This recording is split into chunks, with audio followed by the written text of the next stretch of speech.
Punjab BJP ने mock session mock विधानसभा बुलाई है और इस पर अश्विनी शर्मा जी हमारे साथ हैं, एक्टिंग प्रेसिडेंट है पंजाब के। आपने अश्विनी जी ये मॉक सेशन बुलाया है, क्या इश्यूज पंजाब विधानसभा में उठाने नहीं दिए जा रहे या उठा नहीं पा रही सरकार? नहीं, पंजाब विधानसभा का दुरुपयोग जब अपने आकाओं को खुश करने के लिए किया जाएगा, जब स्पीकर सत्ता पक्ष के हाथ की कठपुतली बनेगा, जब पवित्र होश की मर्यादाएं सत्ता पक्ष तख्तियां पकड़कर बेल तक जाएगा, जनतक मुद्दों से अपने आप को दूर करेगा और पुनर्वास पर चर्चा नहीं करके केवल दोषारोपण करेगा और विपक्ष की आवाज को दबाएगा, तो उस समय जनता की विधानसभा माध्यम है प्रश्न खड़े करने का।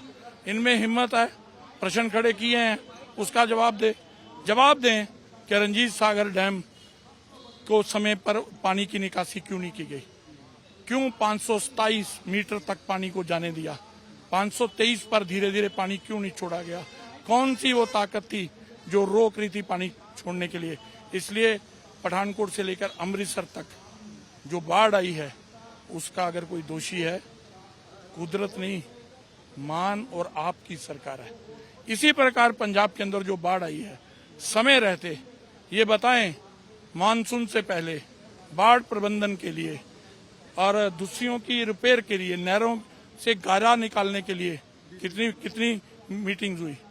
ये तो केजरीवाल को बचाने के लिए दिल्ली के चुनाव में मस्त थे। सीबीआई जांच की भी मांग की। हमने ये कहा है कि ये बाढ़ मैन मेड है, मान मेड है, इसकी क्या क्या कारण रहे, इसकी निष्पक्ष जांच हो। हमारे राष्ट्रीय महामंत्री जी ने एक विषय रखा है, हम इसकी मांग करेंगे।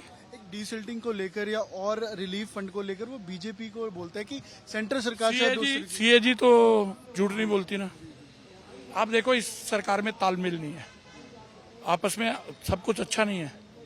एफएम पहले दिन कहता हमारे पास कुछ नहीं है, एक मंत्री कहता नहीं 12,000 करोड़ रुपया है, मुख्यमंत्री कहता 12 नहीं 5,000 करोड़ है, सीएजी की रिपोर्ट कहती है 10,900 समथिंग है, 240 करोड़ और आता है, 1,600 करोड़ की पीएम कह के जाते हैं। अरे ये सीरियस नॉन सीरियस कितने हैं? पीएम आ रहे हैं किसान को मिलने, मजदूर को मिलने, जिसका घर ध्वस्त हुआ उसको मिलने, खेत खराब हुआ उसको मिलने। सीएम तो हॉस्पिटल में थे, चलो हो गया, बीमार हो गए। एफएम कहाँ था? इनके पार्टी का अध्यक्ष जो मंत्री है वो कहाँ था? इन्होंने मानजो खुंडिया जी और मुंडिया जी को भेज दिया, उसी से नहीं। इसका मतलब नॉन सीरियस थे। अब यहाँ जो बातें बोल रहे हैं, नॉन सीरियस बातें बोल रहे हैं। पुनर्वास की तो चर्चा ही नहीं हो रही। चर्चा हो रही है कि केंद्र को गालियां निकालनी। अरे केंद्र ने तो आपको, तुम्हारा चीफ सेक्रेटरी कहता है 13,279 करोड़ का हमें घाटा है। अगर 13,279 करोड़ का घाटा है तो 13,600 और 240 और डाल लो, आपके पास तो सरप्लस पड़ा। कहाँ खर्च करोगे, कैसे खर्च करोगे? पुनर्वास के अंदर चर्चा होनी चाहिए थी। ये कमियां रही, यहाँ हमने मीटिंग नहीं की, पानी छोड़ने में देरी हुई, दूसरियों की रिपेयर नहीं कर पाए। माने ना, ये हमारा जहाँ हम चूक कर गए, आगे से हम इसको ये ठीक करेंगे और जिन लोगों का नुकसान हुआ है स्टेट उसमें क्या योगदान देगा। सरकार का सेशन का तो आखिरी दिन है आज। आप ये जो आपने मॉक सेशन, हमारा भी आज एक दिन का हमारा भी स्पेशल सेशन है। अश्विनी शर्मा बातचीत कर रहे थे कि मॉक विधानसभा सेशन किया जा रहा है और आप तस्वीरें देखिए, ये अंदर भाजपा के जो लीडर हैं, चाहे वो पूर्व मंत्री हैं, कोई विधायक है, उनकी ओर से ये विधानसभा का मॉक सेशन किया जा रहा है और बीजेपी के जितने लीडर हैं वो यहाँ मौजूद हैं और सीबीआई जांच की मांग की जा रही है। और साफ तौर पर सरकार की क्लैरिटी नहीं है कि अब तक जो फंड आया उनको कहाँ इस्तेमाल किया गया, कैसे किया गया।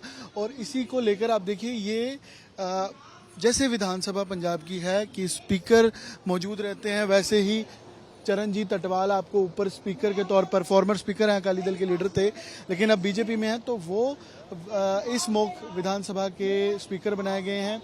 और तमाम कोई पूर्व मंत्री जैसे विजय सांपला आपको बैठे नजर आएंगे, अश्विनी शर्मा है, स्टेट एक्टिंग प्रेसिडेंट है बीजेपी के, तमाम लीडरशिप बीजेपी की वो मौजूद है यहाँ पर। और विधानसभा की तरीके से ही यहाँ पर डिस्कशंस की जा रही हैं। कैमरा पर्सन अमन गुप्ता साथ अमन भारद्वाज, चंडीगढ़ आज तक।